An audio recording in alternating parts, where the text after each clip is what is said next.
En septiembre de 1939, la Segunda República de Polonia era invadida por las tropas nazis.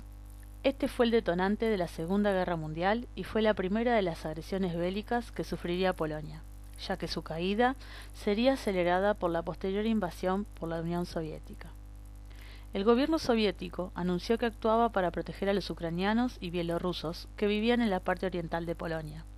Con esa excusa se anexionó el nuevo territorio poniéndolo bajo su control y declarando que 13,5 millones de ciudadanos polacos habían pasado a ser ciudadanos soviéticos, entre ellos Ludwik Wolski, un joven de apenas 20 años.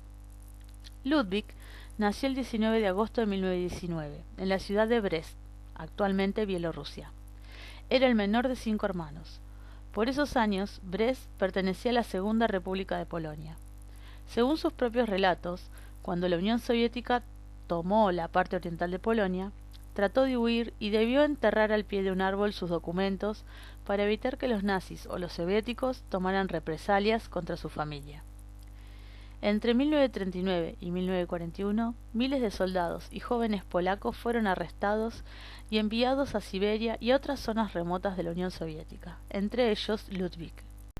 Luego de atravesar Siberia, Ludwik arribó a Manchuria. Allí, él y otros soldados que habían escapado de Polonia fueron designados como Fuerzas Armadas Polacas en el oeste, e integraron el segundo cuerpo del ejército aliado, más conocido como el Segundo Cuerpo Polaco.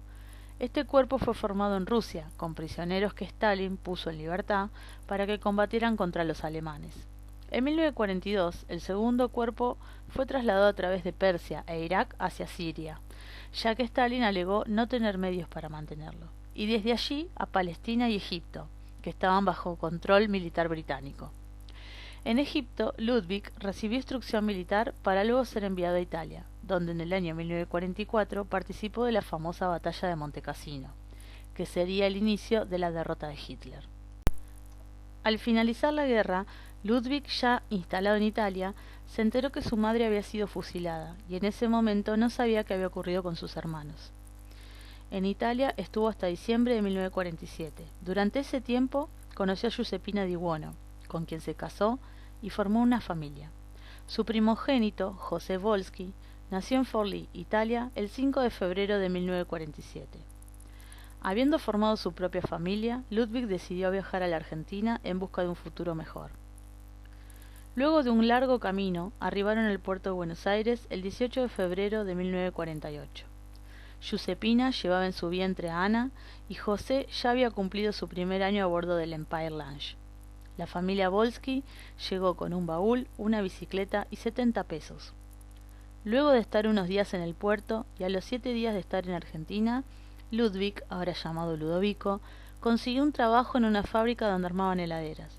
Allí, en su primer día de trabajo, los rastros de la guerra se hacían presentes, y cuando llegó la hora del almuerzo, una sirena le indicó un estrepitoso cuerpo a tierra. Más tarde, en el año 1955, llegó Elisa, la hija menor del matrimonio, para completar la familia. Los años fueron pasando y Ludwik trabajó en una fábrica de alpargatas, luego arregló heladeras y por último instaló en su propia casa una fábrica de suéteres en la que trabajó toda la familia. Poco a poco los Wolski se fueron acostumbrando a la cultura argentina, pero siempre sin olvidar sus orígenes. En la casa de Ludwik se olían comidas típicas polacas, como pierogi, golumki, pasek, smalek, etc., mezcladas con los aromas ítalo-argentinos. En 1971, Ludwik tiene la posibilidad de volver a Polonia, visita algunas ciudades y allí se reencuentra con 2 de sus hermanos y con sus sobrinos. Más tarde, los 3 hijos de Ludwik formarían sus propias familias y llegaron a tener 8 nietos en total, años felices para Ludwik y Giuseppina. Sin embargo, en el año 1985, y a los 56 años, fallece Giuseppina, luego de luchar contra una terrible enfermedad. Esto golpeó muy fuerte a Ludwik, quien 3 años después, a la edad de 69 años, fallece en Temperley, Buenos Aires. Esta historia es solo un pedacito de la historia familiar de Ludwik. Seguramente muchos polacos, compañeros de Ludwik, tendrán una historia similar. Muchos habrán sido héroes en Montecassino, al igual que él.